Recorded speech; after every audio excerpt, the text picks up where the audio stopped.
Là, la clé du ouvrier se figea en plein mouvement lorsque les mots du pilote résonnèrent sur le plancher de montage de Buffalo. « Je ne piloterai pas ce piège à mort. » C'était en mars 1942, et un autre pilote d'essai venait de quitter le Bell P-39 Era Cobra. Le 5e refus cette semaine-là. L'appareil brillait sous les lumières du hangar, la peinture fraîche encore en train de sécher sur sa distinctive cellule à moteur central. Tout paraissait révolutionnaire de son train d'atterrissage tricycle à son canon de 37 mm monté en nez. Mais les hommes censés l'emmener au combat avaient un autre nom pour ce design soi-disant révolutionnaire, ils l'appelaient le cercueil volant. Ce qui rendait ce rejet particulièrement dévastateur, c'était le moment choisi. L'Amérique avait un besoin désespéré de chasseurs. Les usines de Buffalo tournaient en 3 équipes, 7 jours sur 7, s'efforçant de produire assez d'avions pour infléchir le cours de la guerre contre l'Allemagne et le Japon. Et pourtant voici un chasseur tout neuf que personne ne voulait piloter. Des pilotes britanniques l'avaient essayé et annulé leur commande. Les Français n'avaient jamais reçu les leurs avant la chute du pays. Les pilotes américains, d'un coup d'œil sur les spécifications, demandaient à être transférés sur n'importe quel autre appareil. Même les pilotes d'essai du constructeur commençaient à avoir des doutes. Le problème n'était pas immédiatement évident pour qui regardait l'avion. Le P-39 était élégant moderne et doté d'une puissance de feu supérieure à presque tous les chasseurs en production. Ce canon de 37 mm pouvait traverser une plaque de blindage comme du papier de soie. Le concept en théorie était en fait brillant. En plaçant le moteur Allison derrière le pilote, les ingénieurs de Bell Aircraft avaient obtenu une répartition des masses presque parfaite et libéré de la place dans le nez pour ce canon dévastateur. Un long arbre de transmission courait sous le plancher du cockpit, reliant le moteur à l'hélice au moyen d'une série complexe d'engrenages et de paliers. Mais la théorie et la réalité divergeaient de façon catastrophique. Cet arbre de transmission engendrait des vibrations qui secouaient tout l'appareil, rendant le pilotage de précision presque impossible. Les pilotes décrivaient la sensation comme d'être assis sur une machine à laver en plein essorage. Pire encore, le placement du moteur signifiait que toute panne mécanique projetait éclats de métal et flammes directement vers le cockpit. Dans un chasseur conventionnel, les problèmes moteurs surviennent devant vous, là où vous pouvez les voir arriver. Dans le P-39, ils se produisaient derrière vous souvent sans aucun avertissement jusqu'à ce que le feu commence à lécher votre dossier. Avant de continuer, j'aimerais savoir d'où vous regardez et ce que vous savez de la guerre aérienne sur le front de l'Est. Laissez un commentaire ci-dessous et dites-moi si vous aviez déjà entendu parler de l'incroyable service du P-39 au sein de l'aviation soviétique. Et si vous appréciez ces plongées approfondies dans l'histoire de l'aviation de la Seconde Guerre mondiale, abonnez-vous pour ne pas rater le prochain épisode. Ces histoires exigent des recherches sérieuses pour rendre les détails correctement, et savoir que vous êtes là rend tout cela précieux. Le défaut le plus rédhibitoire de l'appareil devint évident au moment même où les pilotes essayaient de prendre de l'altitude. Le moteur Allison V-110 puissant au niveau de la mer s'étouffait et peinait au-dessus de 12 000 pieds. Ce n'était pas une simple nuisance, c'était une peine de mort. Les Messerschmitt Bf 109 allemands naviguaient confortablement à 25 000 pieds. Les Mitsubishi Zero japonais opéraient encore plus haut. Un pilote de P-39, tentant d'intercepter des bombardiers ennemis, se retrouvait à lutter pour gagner de l'altitude, tandis que des chasseurs adverses plongeaient sur lui depuis le haut, bénéficiant de tous les avantages de la vitesse et de la position. Le colonel Bruce Holloway, évaluant le P-39 pour un déploiement en combat au début de 1942, rédigea une évaluation cinglante qui circula au quartier général de l'Army Air Forces. L'appareil est fondamentalement inadapté au rôle d'interception à haute altitude pour lequel il a été conçu. Son plafond est insuffisant. Son taux de montée est médiocre au-dessus de 10 000 pieds et ses caractéristiques de tenue de vol en altitude sont dangereuses. Je ne peux en conscience recommander cet appareil pour des opérations de combat contre la Luftwaffe. Cette évaluation aurait dû enterrer le programme. Dans un système d'approvisionnement rationnel, un avion incapable d'accomplir la mission pour laquelle il avait été conçu serait annulé et l'usine reconfigurée pour produire quelque chose de plus prometteur. Mais la rationalité avait peu de place dans la production en temps de guerre. Les États-Unis encoraient sous le choc de Pearl Harbor. Des usines se construisaient, des ouvriers étaient formés, des lignes de production étaient mises en place. Annuler le P-39 aurait signifié fermer une opération de fabrication entière et repartir de zéro. Le temps perdu se mesurerait en mois, peut-être en années. Alors, les usines continuèrent de tourner.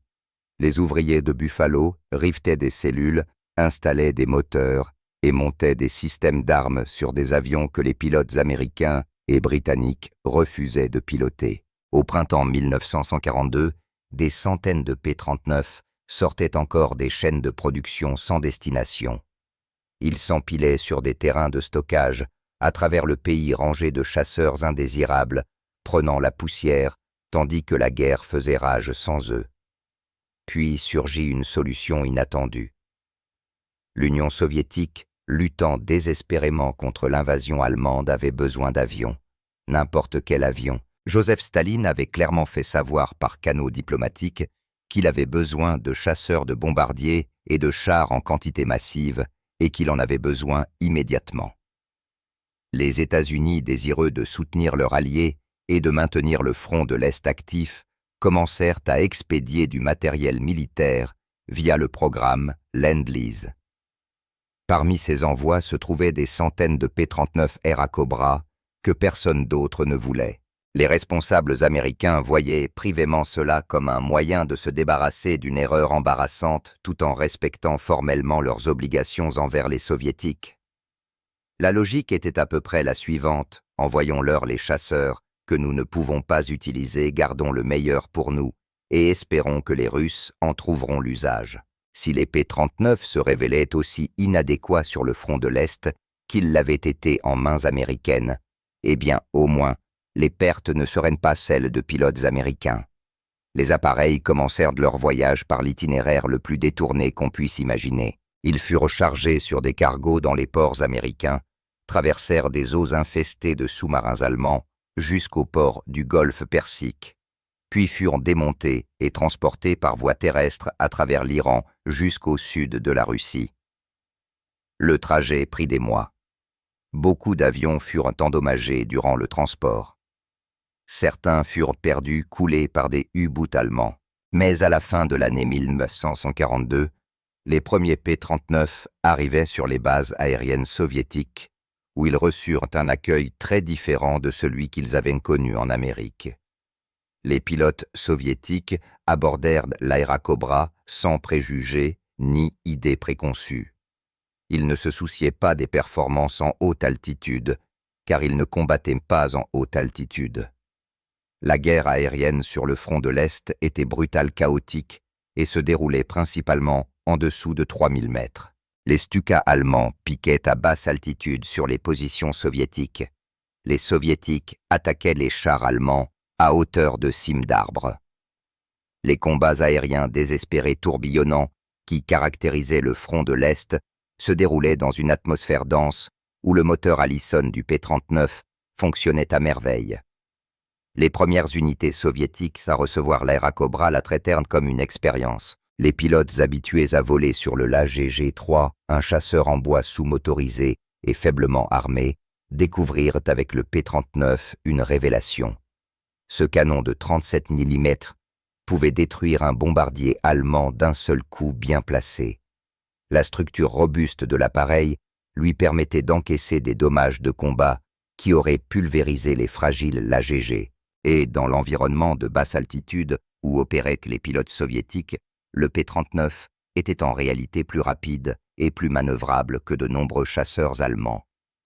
Le lieutenant principal Grigori Rekaliev fut parmi les premiers pilotes soviétiques à effectuer des missions de combat sur l'Air Cobra.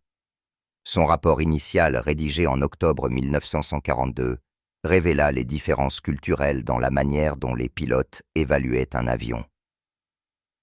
La machine américaine est lourde mais solide. Elle ne grimpe pas bien, mais elle pique comme une pierre. Le canon est magnifique.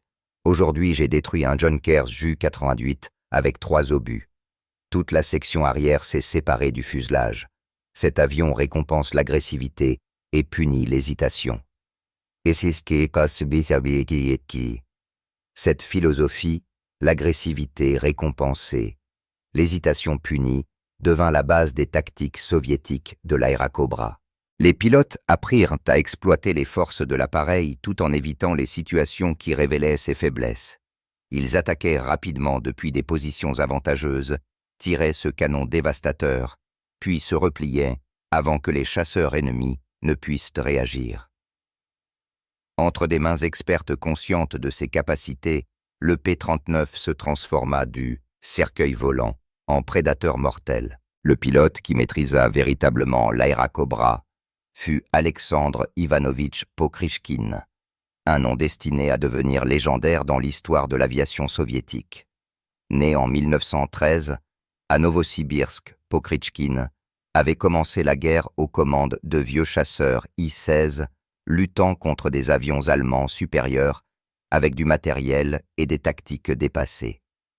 Lorsqu'il passa sur le P-39 au début de 1943, il en reconnut immédiatement le potentiel. Pokrychkin développa un système tactique spécifiquement conçu autour des capacités de l'Airacobra. Il l'appela la formule du combat aérien, une approche méthodique mettant l'accent sur l'avantage d'altitude, la gestion de la vitesse et la précision du tir. Ces pilotes patrouillaient à moyenne altitude, autour de 4500 mètres, observant les formations allemandes en dessous. Lorsqu'ils repéraient une cible, ils piquaient accumulant une vitesse énorme, se rapprochaient presque à bout, portant, tiraient une brève rafale du canon de 37 mm, puis remontaient en chandelle, utilisant leur élan avant que les chasseurs ennemis ne puissent riposter. La tactique s'avéra d'une efficacité dévastatrice. Le score personnel de Pokrychkin grimpa rapidement 5 victoires, puis 10 puis 20. Au moment de la bataille de Koursk, en juillet 1943, il était le principal as de l'Union soviétique et son unité équipée d'Airacobra américains figurait parmi les régiments de chasse les plus efficaces de la force aérienne rouge. Les pilotes allemands commencèrent à reconnaître son indicatif radio et à se prévenir mutuellement quand Pokrychkin était en vol. Achtung Pokrychkin in der Luft devint une transmission fréquente sur les fréquences allemandes. La bataille de Koursk démontra les capacités du P-39 à une échelle massive. Les forces allemandes lancèrent leur dernière grande offensive sur le front de l'Est, engageant des milliers de chars et d'avions dans une tentative d'encercler et de détruire les troupes soviétiques près de la ville. La Luftwaffe déploya ses meilleures unités, s'attendant à obtenir rapidement la supériorité aérienne. Au lieu de cela, elle rencontra des régiments soviétiques équipés de P-39, pilotés par des aviateurs ayant passé des mois à perfectionner leur tactique. Durant la première semaine de la bataille, le régiment de Pokrychkin revendiqua plus de 100 avions allemands détruits. Son propre total pour juillet 1943 atteignit 23 victoires confirmées. L'offensive allemande, qui comptait sur la domination aérienne pour protéger ses forces terrestres, se retrouva constamment harcelée par des chasseurs soviétiques surgissant, frappant et disparaissant avant que la Luftwaffe ne puisse réagir efficacement. L'armement lourd du P-39 se montra particulièrement efficace contre les bombardiers en piqué Ju-47 Stuka allemands, lents et vulnérables à la puissance de feu du canon. Les rapports sur le succès du P-39 sur le front de l'Est commencèrent à parvenir aux agences de renseignement américaines à la mi-1943. Ces évaluations furent d'abord accueillies avec incrédulité. Le même avion que les pilotes américains avaient rejeté comme inapte au combat était, disait-on, l'un des chasseurs les plus efficaces en service soviétique. Certains analystes écartèrent ces rapports comme de la propagande soviétique destinée à rassurer leurs alliés américains après leur avoir envoyé du matériel obsolète, mais les preuves s'accumulaient. Les demandes soviétiques transmises par les canaux du Lend-Lease réclamaient spécifiquement plus de P-39, pas de P-51, Mustang, pas de P-47, Thunderbolt, mais davantage de ces prétendus Airacobra inadéquates. En 1944, l'Union soviétique recevait des milliers de P-39 et les As soviétiques les utilisaient pour atteindre des scores rivalisant avec les meilleurs pilotes américains et britanniques. Pokritchkin terminerait la guerre avec 59 victoires confirmées, toutes obtenues à bord de chasseurs américains, principalement le P-39. La raison de cette différence spectaculaire de performance résidait dans l'environnement opérationnel et la philosophie tactique. La doctrine des chasseurs américains, en 1942, mettait l'accent sur l'escorte de bombardiers à haute altitude et sur l'interception. Le P-39 avait été conçu pour ce rôle précisément et y avait échoué misérablement. La doctrine soviétique, elle, privilégiait les attaques au sol à basse altitude et la supériorité aérienne tactique. Pour cette mission, le P-39 était presque parfait. Les mêmes caractéristiques qui le rendaient inadapté à un type de guerre le rendaient idéal pour un autre. De retour aux États-Unis, les ingénieurs de Bell Aircraft tiraient des leçons de la réputation contradictoire du P-39. Ses échecs avaient révélé des défauts de conception critiques, mais ses succès avaient validé plusieurs concepts novateurs. Le train d'atterrissage tricycle, d'abord controversé, se révéla bien supérieur aux conceptions classiques à roulette de queue. Il offrait une meilleure visibilité au décollage et à l'atterrissage, réduisait les accidents de boucle au sol et facilitait le pilotage pour les aviateurs inexpérimentés. L'entreprise entreprit alors la conception d'une version améliorée désignée P-63 King Cobra. Cet appareil conservait la configuration générale du P-39, mais recevait un moteur plus puissant, une aérodynamique perfectionnée et plusieurs modifications fondées sur les retours d'expérience des pilotes soviétiques. Le P-63 ne vit jamais de service de combat significatif dans l'armée américaine, mais comme son prédécesseur, il fut envoyé en grand nombre à l'Union soviétique où il se révéla extrêmement efficace. Plus important encore, les leçons tirées de la conception du P-39 influencèrent la génération suivante de chasseurs américains. Le train d'atterrissage tricycle devint la norme sur pratiquement tous les avions américains ultérieurs.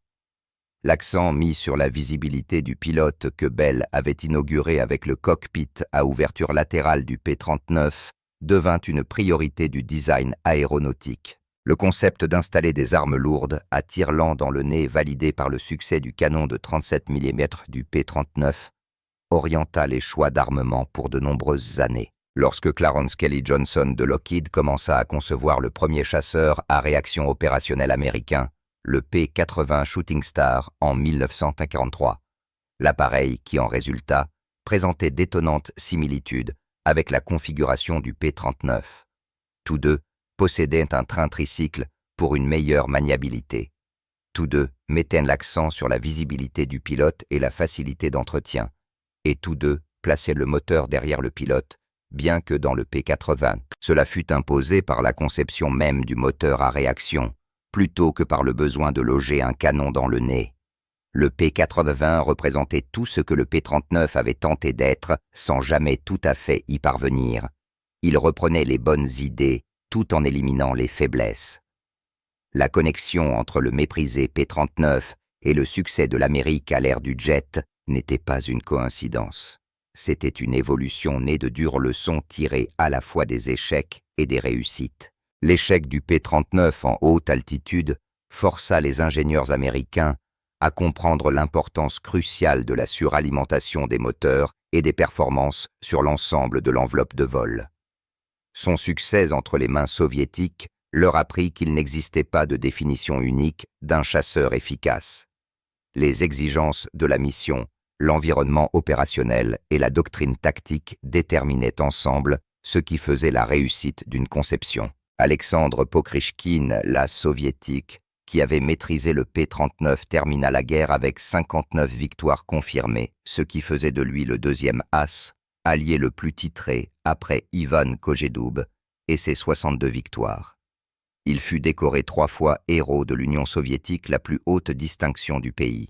Dans ses mémoires après-guerre, il écrivit longuement sur l'Airacobra, la décrivant comme le meilleur chasseur qu'il eût jamais piloté. La machine américaine m'a tout appris sur le combat aérien. Elle récompensait la compétence et punissait les erreurs. Elle m'a donné les outils pour survivre et les armes pour détruire mes ennemis. ESMA.